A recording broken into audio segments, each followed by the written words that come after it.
Well, I was thinking, I've never been surrounded by so many saints, but I really mean on the wall. It's very intimidating.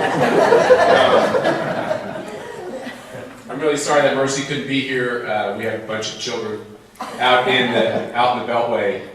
We are genuine radicals for having 5 children. In this room, we are middle of the pack. Out there, they really think that's nuts. And you'd be surprised how many people pull me aside and say, why would you do that? Like, my favorite thing is one of my tennis buddies said, don't you have less for yourself? And I was like, oh yeah. Of course, isn't that the whole thing? To me, and I'm really sorry Mercy couldn't be here, but literally it is hard for us logistically. We thought we could make it happen, and then some of you might know that the president offered her a job, so she's, for the last couple months, been working at the White House as the director of strategic communications. It was funny because they called her right after this guy. Did you ever hear about this guy, Scaramucci? Scaramucci came in for a similar job, and he was the most famous person in the world for 15 minutes. 10 days he lasted in the job. And in the first 10 days, he thought it was good media strategy to call reporters and use every word in the book and to say some very quotable things. So that didn't last long. And so when they talked to Mercy and I said, we have to have the anti-Scaramucci rollout strategy. So the desire was to make no press, to find a title that people would not really understand, and then to not do any television. And she had been doing a lot of television. So at the airport and stuff, people say, well, where's Mercy been? And I say, she's kind of doing a special quiet job. And that's really what she's doing. In these jobs, usually you have 2 choices as a staffer. You're either going to be very forward deployed and be on TV, which takes a lot of prep time, and for a woman, unfortunately, there's a lot of hair and makeup involved, and so it takes a lot of time to do that. So you're either going to do that or you're going to really get down and get to work. And I think what she realized is they needed some more people who were just going to get down and get to work. So that's what she's been doing. For me, coming home to Wichita is a really special thing. I'd say there are obviously 3 aspects to my life that I don't think about every day anymore because I'm almost 50. I'm going to cross the threshold of 50. Sorry, but I do consider that seriously old. And as I think about my birthday coming up this month, I think about a lot of 3 things. First of all, of course, God, who should be and is at the center of everything we do. I say that very humbly because I'm one of these people that, what's that old song? If I go to heaven, tie me to a tree, because you'll never know, where I'll be. I'm one of those people that lives trying to be close to God, but constantly out there in the pasture, a little too close to the fence, having to be called back in and everything else. But I'd be nothing without following His plan. I'm not doing anything I thought He said. I'm not doing anything I thought I would do. Really, I'm not. I want to be here. I want to live with you all. I wanted to raise my kids here. Everything I did was to try to come back and live here. That's just not. I'm completely convinced because I keep hitting the electric shock on the fence that I'm actually where I'm supposed to be. So God is the first thing. And the second thing is my mom and my family. Mom's my hero. She's my mom on Mother's Day. She's my dad on Father's Day. She really, how many people, you all have a lot of kids and grandkids. She's got 4 pretty good kids. She's got 4 kids. Now, I'm partisan, so forgive me. She's got 4 kids who vote Republican, who go to church, who think abortion is wrong. You did pretty good, Mom. Good job.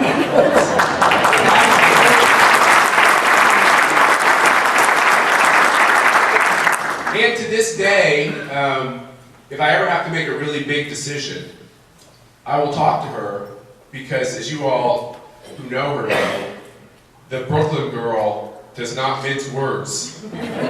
She never says something that she knows is flowery or untrue. Matter of fact, she's not too flowery, and I'll tell a little story. When Carol was getting married, we were like, well, what's Mom gonna wear? Because she's like in a sweatsuit every day of her life. And we thought, well, we can could get one of those people that sew the sequins on a sweatsuit. Because my mom was very direct and basic, and she gives me great advice constantly. Just even a couple weeks ago, she was out visiting, and we were trying to figure out a home situation, and just always gives great advice. So that, and I have to say, the third big impact on me is all of you in Wichita. Wichita is an incredibly special place for me. As I said, I love to live here. When I talk to people, they say, why would you ever want to live in Kansas? I mean, people literally do disdain people who live out here in the real part of the country. And my parents were New Yorkers, so I mean, I get the fact that there's great people everywhere, but I mean, they really just don't understand this gem of the community. And the Catholic community here is very, very special. And I can tell you that as someone who goes to Father Dan, Father Matt, thank you both for being here, by the way. Father Dan, I apologize for being such an ornery student, first of all. That was, I don't know where you are. Where? You gotta raise your hand. Very proud of you. Do you forgive me? I'm having a hard time forgiving myself. And Father Matt, you as well have been such a great friend over the years. I one time came to this building because I thought maybe I should be a priest. And you helped me realize that I was seriously off base. Thank you. Thank you for that. I thought I'd be getting one of these frames, and you said,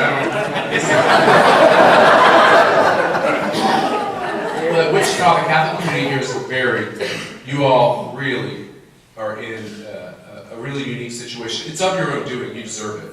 But, most priests out where we are in Northern Virginia, when they wear their clerics, they're attacked. People who say the most horrible things to them on a regular basis. So the good priests wear them, and it's like their suit of armor. You can imagine that there what people say constantly. They're ready for battle, but they have fewer troops, and they have a lot more challenges in every conceivable way, including the fact that just being Christian out where we live is passé and controversial. And by the way, they want to almost make it criminal. They're okay with the idea that you have your beliefs privately in your soul and in your home for now. For now. And that's where they think it ends. They think it ends in your home. They don't think it goes beyond that. It doesn't go into society. It definitely doesn't go to the workplace. They think when they talk about your First Amendment right, they mean the church. And this is very specific. And you'll notice in previous presidents' rhetoric, it's always the church. The reason why they keep saying that, it sounds so wonderful. Oh, in your church, in your synagogue, in your place of worship. They literally mean the physical place. You're allowed to have these views in this building. When you go outside this building, you don't have these views. When you go outside your home, you have to accommodate where the world is. So that's what we're facing as a country. And once again, why it's so special when I think about Wichita and what you all have here. When I was a kid, Mom, we had struggles as a family, obviously.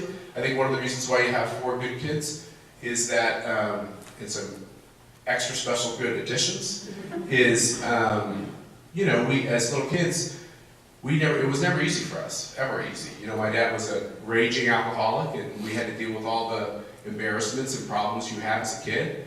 And it comes out in strange and interesting ways for kids. I saw Brian Burris here. I had the tennis racket leave my hand on a number of occasions. I wasn't very calm on the tennis court, but kids in situations do dumb things because they're dealing with things. And so we had to deal with that as younger people. I think maybe that helps you grow up and realize the lessons as you get older. As I went on to, when I was at Capon, we had a guidance counselor. And she said, well, where do you want to go to school? And I knew I wanted, no offense, I knew I needed to leave the proximity to my family and get away for a little bit. So I had all these ideas that I was going to go far away. And kind of like Father Matt, the priest, did, she was like, you're not going to get into that school. You're not going to get into that school. She was a little bit of a buzzkill. Should I apply? She goes, well, it's $50 to apply back then. Lord knows what it is now. And I was like, yeah, that is a lot of $50. I was adding it up, and I realized expecting to get a little heat for that. So I eventually did get into the University of Notre Dame, which was great. I had no idea where it was, by the way. I just knew that I thought it was great. They had a great football team, and And we pulled it together. The first year, you guys spent every nickel you had in your savings, and I was able to go. The first year I got some scholarships, and I want to publicly say how much I'll forever love Father O'Shea, who just passed, and he really helped me out. He was a fine man and a good priest, and he was really kind to me when we were going through these financial troubles. And I'm sorry for all of you St. Thomas parishioners, he gave me some of your money. So I didn't have to go back, but it was a great lesson. My mom told me, she said, so I got up through the first year, I got pretty decent grades, I drank some beer. Lou Holtz was the football coach. We had a 6-5 season, it was pretty good. 6-5, 5-6, I think 6-5. And then Dad died, and I couldn't go back. There was no way. The savings were gone. I had scholarships, but I didn't have enough, and it's an expensive school. And my mom told me something I thought was great. I had my 65 Mustang that I bought for my brother for literally like scrounging up dollars and quarters, and she said, pack up that Mustang, go up there, and if those Holy Cross priests, we could dig on the Holy Cross priests because there's none of them here today, if those Holy Cross priests won't tell you that they'll find a way to keep you, that you shouldn't be staying there anyway. So I packed up the 65 Mustang, we did not pay the bill. I went up there, I met with Father Carey and financial aid, and then another person who touched me and helped me, Sister Kathleen Gilbert, who many of you will know from Capon. Some people love Sister Kathleen, some people did not love Sister Kathleen. As a student, I didn't know where I was. I guess I was being very political. I was kind of walking the line. She was the principal. But I came to love Sister Kathleen because Sister Kathleen heard about my problems, and she did what you all know she was really good at, is she made phone calls for me. And she pretty much raised the rest of the tuition money for me from people in this community. So I'm nothing without the love and support of the people here. And the University of Notre Dame itself, they gave me an anonymous grant. I don't know who gave it to me. Somebody filled in that gap as well. So, and Sister Kathleen left us a few years ago too. So it's always neat when you see people who have the ability to help, and they could keep walking, or they could stop and try to help you out. And both Father O'Shea and Sister Kathleen really did that. So Wichita's a special place. I'm always going to be appreciative for everything everyone did for us. And then I guess that gets you up to the current state of affairs in Washington. I definitely want to take your questions on that. I will just say, Jason and I were talking last night at Blake, and they were like, well, how do you keep grounded in the swamp? First of all, I don't know, I am what I am, and that's just how I was raised. I just am what I am, and I have my beliefs, and I'm open-minded to hearing where I'm wrong, but I'm really not open to becoming what that is out there. It's not actually that appealing. So don't worry about that part. If you do something like what Mercy and I do, and you ever feel like you're not close to God and you're not praying a lot, it's really simple to solve that problem. You go on CNN. And you're like, oh Lord, I need your help. This is crazy. And I can't tell you how many times I remember as an altar boy, Father Allen, another great priest, really a holy man, and I was learning how to be a reader in 8th grade. Christy did not go to St. Thomas, so she doesn't know this, but so they picked 3 boys to be readers, and you're nervous, you're in 8th grade, and you're there in front of your classmates and everything else. And Father Allen gave me the best advice, which I think about probably on a weekly basis. He said, son, it's not about you. It's about the Word of God. And I think about that a lot. It's like, when you get nervous and you're talking, you think it's really refreshing to know it really has nothing to do with you. You think it's about you, it's not about you. And so I would read, and it's amazing how helpful that is. And when I go on TV or have to have a public altercation with somebody, I really think about that, which is you're trying to touch people's lives. And the gentleman who spoke before me, Rich, great job. I don't know if Rich is still here. We actually do, we do some work on criminal justice reform, and the ACU, which is a group that I chair. We were here last month. Many of you were there. That's how I think about it every day. If I go on TV, or if I have a speech to give, or whatever it is, it's like, if you could impact just a couple of people, a handful of people.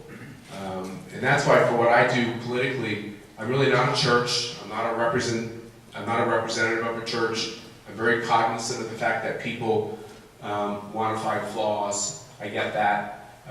They're going to try to say the worst things. I get all that. That's all fair game as far as I'm concerned. But if I can have any impact on people, I want to do it, because I think what's been driven home to me over the course of the last year, it was a hard year for us. We lost a lot of friends. As you we're in an incredibly politically charged environment. I'm going to say something that doesn't sound optimistic, but I'm mostly optimistic. But I think we're in a very bad place. I think the country is in a very precarious place, and I think people, individually, we make up the country. There's too many of our colleagues, of our neighbors, who have really lost hope, or they're putting their faith in the wrong things. And you can see a convergence of factors in the country, a lack of understanding of what has made America what it is. I was talking to Chuck ahead of time, the fact that 50% of the country believes that what made America special and unique, like nothing else on the globe, is actually what makes it bad. They think the opposite of what makes it good is actually what makes it bad. So you think about that we're in a 50-50 battle.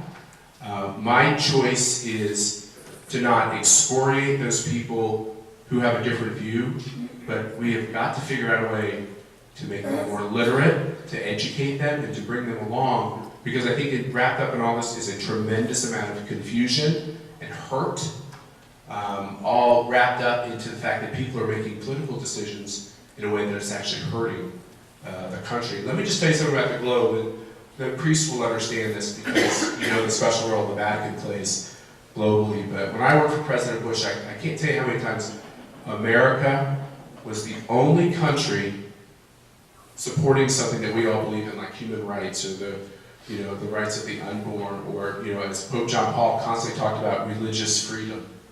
It's amazing to have the leader of the Catholic Church talking about religious freedom. He wasn't talking about the ability to practice our Christian faith. He was saying this is a universal human right, the ability to practice a faith. And by the way, we're to practice no faith, right? That's a human right given by God, not by a government, but by God. And oftentimes it's America is the only one that's holding the line. And so when we have these switches from presidents who believe in these things and presidents who are more lukewarm on these things, it makes a tremendous difference around the globe. So what's happening around the globe is America is more and more isolated. We're not alone yet, but we're very close to being alone. And if America is not playing this leadership role on the globe, the whole world is going to slip into a place that's dark. And so here's the thing that's kind of crazy. You got a lot of great things happening in Wichita. My urging to you is to let's get other communities to get on the right track and make good decisions and have strong families and support those families and have good education, have strong Catholic education, which made a big impact in my life. I know there are a lot of people who believe in public education, but I'm looking at it the last 50 years and I'm seeing major gaps with big bills. You've all paid a lot of money into it. And we've got to make sure that America gets fixed and that America is on a better track, because if we're not, the whole world is headed for a dark future. So, and I'm optimistic that we're going to do that. I actually think that's maybe the role of the country, and that's the role of us as citizens. And it's funny because the term citizen sounds so 1950s, citizen. But that's kind of what we need to be. We need to figure out, we need to educate ourselves, and we need to educate our neighbors, and we need to get back engaged, and we need to get involved, and it's up to you. And I do think the last election was a little bit, I'll say this objectively, was a little bit of a cry for help for the country, for a lot of people in the country, who are saying, look, we're good, decent, tolerant people, even though they say other things about people of faith.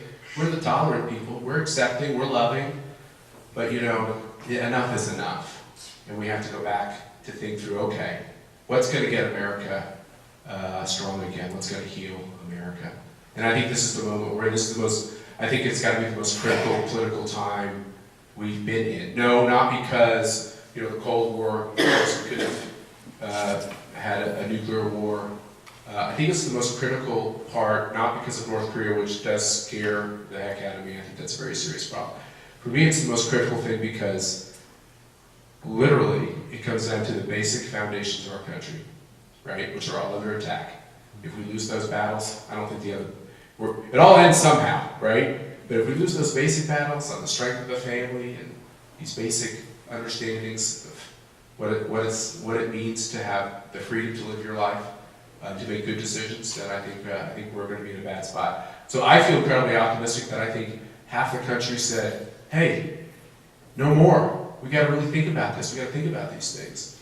And when I go around the country, and we've been all over the country this year with ACU, I cannot tell you how many people say they're praying for the country every day like they never have before, that they're volunteering to try to be involved in groups to help push back. And then you see really positive things, like I think on the question of life, I think the country is literally turning. I really do. It just shows you, people say since 1973, oh, you've lost. I love that when people say that in politics. Oh, that's a loser. Give up. And you guys didn't give up. Just keep going. Keep showing people. Keep educating people. Passing out DVDs. Showing them your own personal example. And I think that issue is turning. People say this about marriage between a man and a woman. They say, oh, you lost. That's a loser. Give it up. My response to that is that when the Supreme Court, when 9 people in robes decide what's moral, not moral, by the way, outside what the Constitution told them they were allowed to do. Does anybody know what a penumbra is? That's what they based Roe v. Wade on, a penumbra. I'd love someone to tell me what a penumbra is. I'm pretty sure that James Madison, who wrote the Constitution, did not know what a penumbra was. But that's how they base it. So in all these questions, they come back to challenges for each one of us. Do you back away, give in, and say, it's a loser, we've lost? Or do you double down and say, I gotta figure out a way to change enough of my neighbors and the people I go to church with and the people my kids go to school with, gotta change their minds and keep going? Because, as you all know, if the family goes away, we're done. And literally that's what's in the crosshairs. Everything that is trying to be done is to try to undermine the strength and even the idea of the family. And we see it in Europe, we see it in these places. Last time I took my kids to Europe, we took Mom, we went to France. We didn't have so many kids then, 3 kids. And that's jarring when you bring kids to Mass in France. I'm sure you all have done similar things. Everyone comes running up to you. It's like, you feel like you're Elvis Presley. It's like, ooh, a baby. It was like a shocking, and to have more than a couple, it was amazing. So we don't want that to happen to us here. So I want to say thank you very much from the bottom of my heart. I'm sorry that Mercy couldn't be here. I was a little afraid that when Jason said that, half of you were going to get up and leave. And it's really hard to be married to someone like Mercy because people are always saying to me, it's great to see you, but where's Mercy? Wherever I go. She's great, isn't she? But I'm really proud of her. She's a great mom. She's my best friend. She's changed my life. She's really special. She's more beautiful than she knows she is, so don't tell her how beautiful she is. And she loves my family. I think my mom and her are best friends, really, in all candor. They're like each other completely in everything but fashion. She loves fashion. But otherwise, they're so alike because they're so political and they're always thinking. Mom's once again gives her great advice as well. So, Jason, should we take some questions? Yeah. Have I talked through all the time? We just go? Yeah. Go. How do your children, You have a good voice. how do your children deal with this whole culture in their schools? So I'm going to tell you, this was a really terrible moment as a dad. So we pay a lot in property taxes. We tithe to our church. Some years are more generous than others, in all candor. And we've been sending our kids to private school. So when they were young, my wife had it in her head that they should all go to Montessori, which is kind of funny because if you know Mercy, she has to be the most, in the physical space, disorganized person ever. And I was like, I'm going to send you to Montessori. She wanted them to go to Montessori for some reason. So they're in Montessori, she's getting to know all the parents, and we know we want to switch them over to the Catholic school, but we're kind of figuring out when. So they start at 3 in Montessori. And you all know about Montessori? By the way, you know that it was a Catholic person who started Montessori? And is the Catholic element of Montessori being is it being put back in here? Well, this is a big movement out there. It was a Catholic woman who started Montessori. It was all on Catholic principles, and then they did like the left always likes to do. They ripped out all the Catholic principles and they kept the educational principles. So there's a lot of Catholics saying, hey, let's reinsert the Catholic element to Montessori. So just that's an interesting thing that I didn't realize. But, so my oldest one, her name is Viana, named after her mom's maiden name. She's a little precocious, and I don't know how old she was, Mom. But she came home one day and she said, Dad, I think I'm ready to switch schools. I said, well, really? Don't you like your school? And she said, you know, when I go to school, I get made fun of for believing in Jesus. And I said, what? I mean, I was just in shock. I mean, these are our friends, and these are their children. And I was like, well, give me examples. And she was giving me examples. And so all of her friends were either Hindu or atheist or agnostic or whatever. And I just, it takes a child sometimes to have a blinding glimpse of the obvious. And so we immediately moved her and we started transitioning the other kids out. I was like, Viana, why didn't you tell me? And she's like, well, I was trying to figure it out, but it's just getting too uncomfortable because they're all ganging up on her. So the Latin wife was ready to go to war, and she was like, my wife was like, well, I'm calling the principal, and that's going to stop. And I said, Viana, we're going to sit down and go through the answers, right? When they say this, here's the right answer. So we did Q&A like you would with a political candidate, because this is the world. And then as I was driving back from the school, I was like, wait a minute. And it was election season. I was like, how stupid am I? Everyone has the wrong yard sign. And these are the children who are going to the school. Of course. So it's hard. It's hard. But they're great kids, and we have a great parish. We have a great Catholic school. So I'm sure the struggles that our kids face are not dissimilar from the struggles everyone's facing in the culture. But we have to be more mindful about some of the basics. Yeah. Matt, Sam Brownback was here last Friday, and I'd like to hear what your thoughts are on what we can do as far as religious freedom and your suggestions, and how we can support him. So, it starts at home, right? So we have all these problems overseas, but we have a big problem here in this country. And Sam's job is to be an ambassador overseas, but quite honestly, he's going to need to do some work here as well. So your governor, as you know, is going to be the ambassador for religious freedom. I personally believe that that's maybe the most important issue, period, that we face today as a world. And I'm really proud of him for doing it. You all know his conversion story. He's a very special guy. He's a very good man. I've known him for a very long time. I've watched his career, and I'm really happy he's doing it. People like President Trump, people don't like President Trump. Great. This is America. Everyone ought to have their view. There's nothing wrong with it.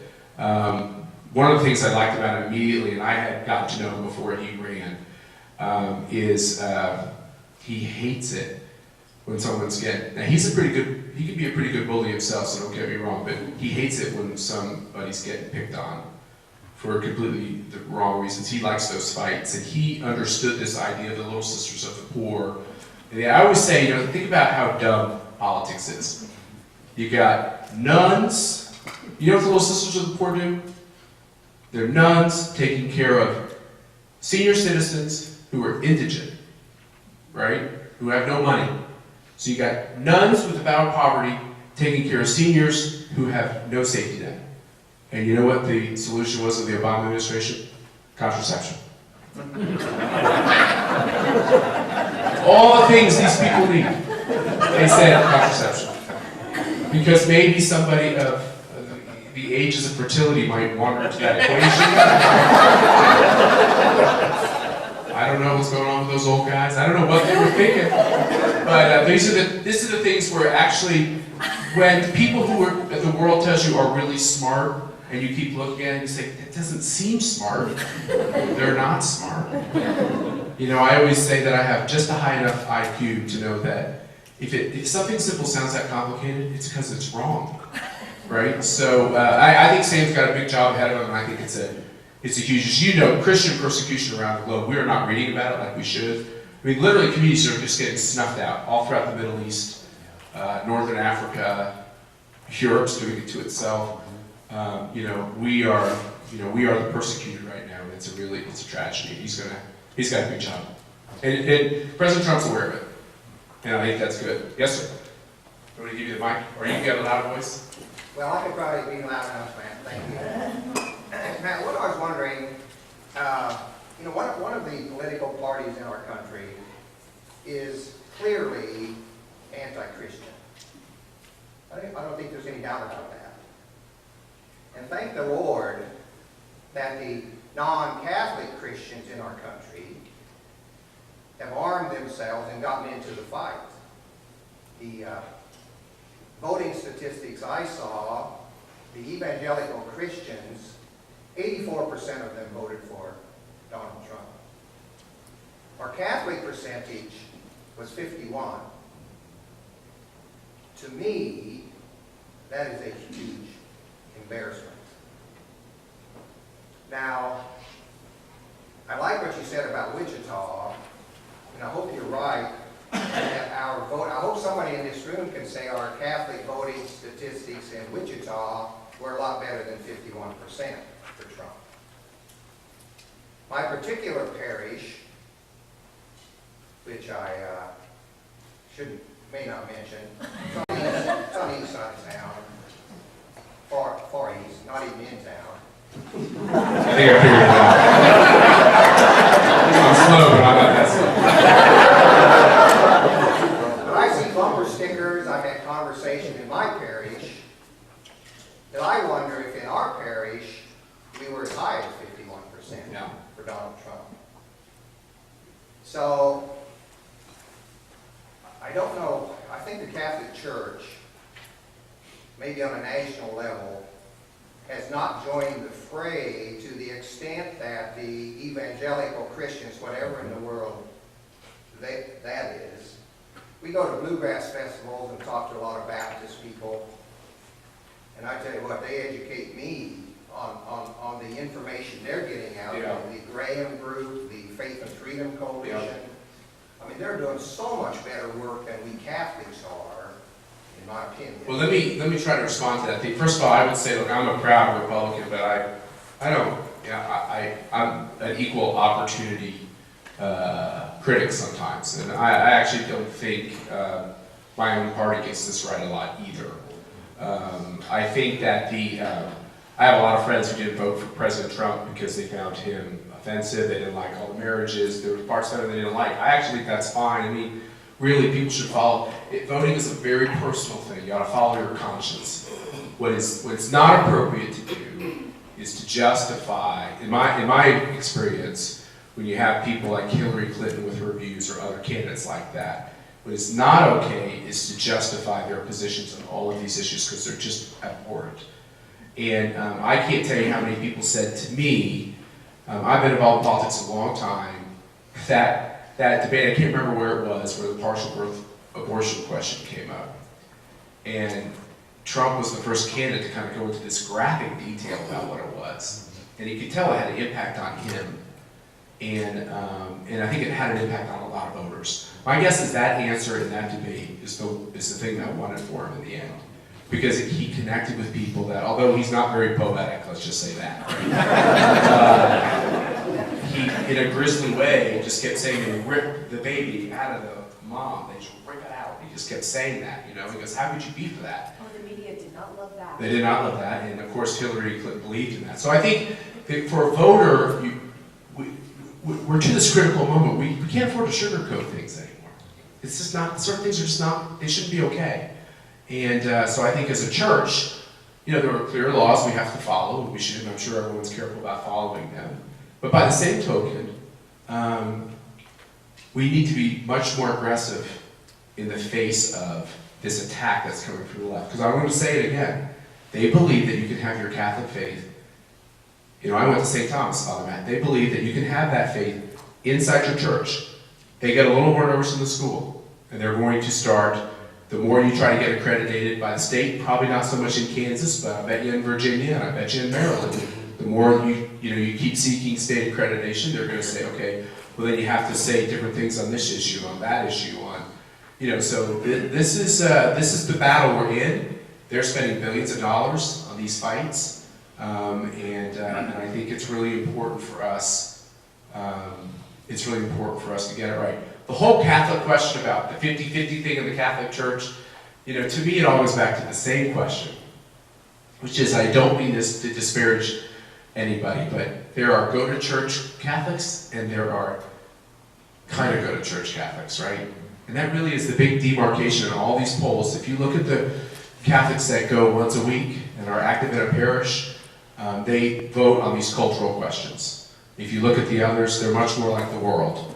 So to me, when I look at all those 50-50 polls on Catholics and politics, to me I want to go what they call the crosstab and go in and they ask them, hey, are you a regular church attender? Now the problem if you ask if you're a regular church attender to someone who doesn't really ever go to church is they're going to say they're a regular church attender because they've at least gone one time in the last decade because my neighbor died. So that's not even a good question when you see regular. That they're giving themselves the benefit of the doubt there. So you got to say weekly. And when you look at the weekly, those voters, it lines up not quite as much, but much more closely with where our evangelical brothers and sisters are. Yeah, Brendan. Matt, kind of tag along. I know you don't need a microphone. I know you have To kind of tag along with that, one of the frustrations that I've had for many years, I'm a convert to the religion.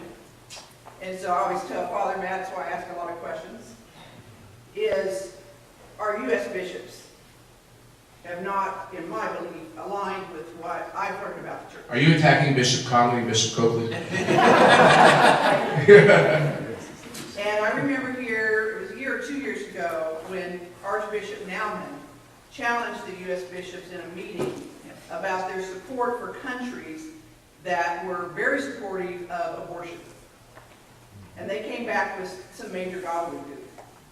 And so I'm very excited and proud to have, Archbishop take the new position that he has. And hopefully if we can get more people that are in the core of their faith and not forgotten what we're supposed to be about to help change this. Because I think some of our leaders in our Catholic faith, especially in D.C., have lost, their path. So I think that they kind of lead things and they get, some folks to believe that it's okay to vote for someone if they're not pro-life. Yeah. Because if they're saying, oh, I'm helping the poor, I'm helping this, and that no Republicans do that. Well, I can tell you what, Republicans, we care. We just want to do it responsibly. Right. And not just take your money and give it to someone else. I think it's our communities that are supposed to be helping people, not the government. So. Well, Brenda, it's, some people have a more libertarian view of government. I actually think that can be very consistent with our faith. I don't think that, the government can solve all our problems. That being said, I think you got to look when government's involved, that it's effective. If anybody was in business and they looked at the money that's been spent on the war on poverty, we'd all look at that and say, okay, there had to be a better way. We showed our compassion as a people, which I think is awesome. I think we're tolerant, which I think is a great word. But when that turns into, inducements to break up families and for people to make the wrong moral decisions, if you look at it, we've had now a generation to look at this and it's very clear, which is that, the best way to stay out of poverty, first of all, if you have an intact family, if you come from an intact family, if that family has faith, if you finish your school, get a high school diploma or more, if you don't, get someone pregnant, stop all that, and then make decisions after that kind of traumatic event. If you make those good decisions, you have something like a 90% likelihood that you won't be dependent on government welfare assistance. That you will be happier. I mean, AEI keeps doing this happiness quotient, which is, if you really, everything society is telling us will make us happy, it doesn't make you happy, and you all know that, because here's what's really weird about Hollywood. I know we shouldn't go see those movies, but if you ever do, no one's ever happy. Have you ever really seen joy with the lead characters? They're conflicted, they're unhappy, they often end in suicide.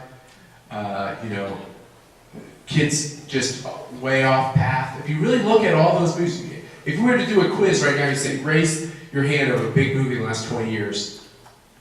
And if I'd seen it, I could explain to you how all the things that Hollywood says will make you happy, it makes their own characters in their own movies miserable. And so people are searching after these things to make them happy. They're just not happy. Do you know what makes you happy? Living for somebody else. You know, feeling like you're having a higher calling. Who gets the most vocations, Father? All the denominations that look like the world, or all the denominations, or all the orders that say you're going to be different, and you're going to be unique, and you're going to be special. Those are the ones. That's who people want to belong to. Hey, I want you to belong to this great club. It's just like everything else. It's really cool. Oh, thank you. You know, oh, I got this club that's exclusive. It's hard. Boy, there's a boot camp. Only a few get through. Oh, wow. That gets your interest. I might want to be a part of that. And so that comes down to all these basic questions, I think, in our society. You know, Brenda, like never before, I just think it is really, we've got to save person by person. And the federal government is not going to solve these problems. Now, President Trump wants to do welfare reform next year. It's at the top of his agenda. As you know, the last time, even when Bill Clinton was president, he allowed the states to put in work requirements to get these benefits, which is kind of a basic. Not because we're mad at them, not because we're punishing them, because we love them. And you know what people who work feel? Self-worth. It's because we're trying to help them. And so over the course of the last 8 years, all those waivers to allow work requirements have basically gone away. And that's going to be the next step again, which is, okay, let's make a deal. You need help, we're going to give you help, but we want you to help yourself. Yeah. I have so many questions swirling around after everything you said and then after everything she said, but so I'm trying to decide on which one. But I think mostly I'm coming from Washington, and as a subject, part of the people in the people subject land out here.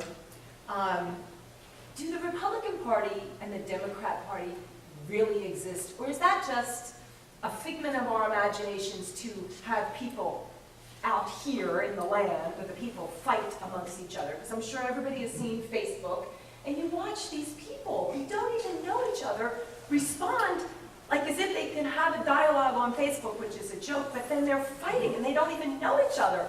And they're fighting Democrat, Republican. And I feel like there's people behind like the curtain who are laughing and having a kick out So of watching the people. I don't even think that they really exist. I think your question gets to this, is there a big difference between the parties anymore? I don't even know, do they even exist? They do do. they really exist? They do exist, but I'll say this, they're kind of legal organizations because the way we've written our laws, it's written in a way to have two strong parties. And my view is behind that is a real crack-up at both sides for the parties, which is why you had a very independent Republican get the Republican nomination, and you had a very independent Democrat get the Democrat. Oh yeah, he didn't get it, that's right. But he really won. Just so you know, he really did win. The only reason why he didn't win is because the chairwoman didn't want him to win, and because they had superdelegates. So, you know, if you're a Republican, you get criticized for being hierarchical and an elitist, right? Oh, the rich guys run the Republican Party, we know how it works. So on the Republican side, it's completely wide open. Anybody, no matter how much money you have or how much power you have, you get the same vote in the process. Democrats side, they have superdelegates who get extra votes, right? Because they're important and rich and everything else. So it's kind of ironic because Hillary Clinton nailed down all those superdelegates because they're all her friends. She goes to vacation to the Hamptons with these people. She had it nailed from the very beginning. So I think what I would say is the support of the parties is breaking down. There's even more democratization in our democracy, and I think I'm perfectly comfortable with that. Well, some of these politicians who have been there for a long time in Washington, who are fighting against President Trump, who the people elected President Trump, and they're supposedly quote-unquote Republicans, yet they're not supporting. Who are they following if they're not following their own party? I mean, I sit there and I just... Unfortunately, unfortunately, a lot of them in the last couple of weeks are finding themselves on some pretty thin ice. Tom, last question, then we'll wrap up. In the Maui Classic a couple of weeks ago, who do you want to win over there? That's me. Answer that That's me. So I sat, my brother Andy, who works for Wichita State, allowed me to go to Cleveland to the last tournament, and the last one? Two tournaments ago? Notre Dame versus Wichita State? So, and Nestor Whitegame was sitting behind me, who's a Notre Dame graduate. And then I had all these shocker folks, including the president was down the way. So I was doing a lot of non-clapping. And Nestor said, he was like, well, I'm rooting for Wichita State because it's time for them to have their turn. And I turned to Nestor, I was like, have you compared these two programs? Wichita State has a real winning tradition. Notre Dame basketball does not. So I don't know who you think the underdog is here, but it's the opposite of what you think. You got a non-answer. I always root for you. I always root for Ladies University. Okay, that's what Oh, that's a good question to end on. Thanks, Matt.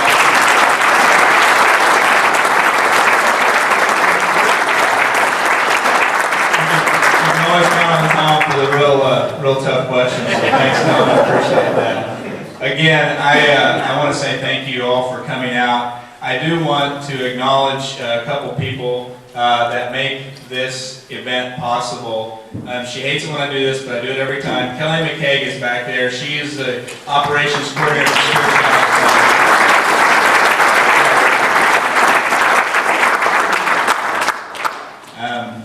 I won't even go into all the work that her and her team do to get ready for this event. And for those of you that thought 7 meant 6:45. You can thank her for having the breakfast ready at 6:45. I don't think we want to make that a habit, but we're glad that we were able to do that. I did. Somebody came in and they came in to the foyer there and kind of looked around and they said, "Oh my goodness, this is incredible." And they had never been there. How many people, this is your first time to the Spiritual Life Center? Raise your hand. So a handful, that's not a question where people just go, yeah. Okay, so I saw some alligator arms back there. So I guess there's probably 20 or so. But, that's part of our mission is to introduce people to this wonderful gym our diocese have out here. And I encourage you all to participate in a program or even by yourself out here. They have daily mass, they have opportunities for prayer, reflection, and more programs than they ever have to really encourage you to grow in your faith and in the community. So I would encourage you to do that. One of the things coming for next year. So how many of you, this is your first time to a CAB event? Now you can go a little bit higher on that one. Okay. Well, we thank you for coming. Our main goal, as it says on this flyer, is to equip Catholic professionals with the tools they need to flourish in their vocations of discipleship, family life, and professional trade. This is our 11th gathering. It started in the spring of 2015. We now have over 130 sustaining CAB members. What is a CAB member, you ask? So, thanks for asking. For a CAB membership, for $100 a year, you get all the breakfast, and you can bring an unlimited number of guests, and you also can participate in all the free materials that we have out there. What that allows us to do is to bring in speakers such as Matt and others that are trying to integrate their Catholic faith in the business world.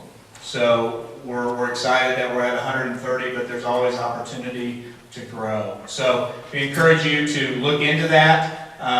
If you have any questions, I forgot to mention you get a fancy name tag too. So find somebody with a name tag if you have any questions. We'd love to answer those as well. Within our mission, you'll see that we are fortunate to have for our first event in 2008, a guy by the name of Joe Delasega. Some of you know Joe from the Pittsburgh area. He's been very involved in the Catholic community. He's been an entrepreneur in several businesses, and he now has an executive coaching firm. And we're trying an event. We'll do a keynote, and he'll, for 40 minutes or so, kind of lay the groundwork for making 2018 your best year ever. And then we're going to follow that up, for those that can stay, a workshop that dives a little bit deeper into those aspects and areas that help you grow professionally and personally in 2018. So we're really looking forward to that. It's a good way to start the year, and it's a good way to enter into the Lenten season as well. So hopefully you can make that. Obviously there's information online. And I'd like to thank the CAB advisory team. And did I miss anything, Jason? Are we good? Okay. Steve, did I miss anything? Is my brevity okay? Steve's my... We're at 3:48. I mean 8:48. I missed it by 3 minutes. Maybe next time. But thank you all. Have a blessed day, and look forward to seeing you next time.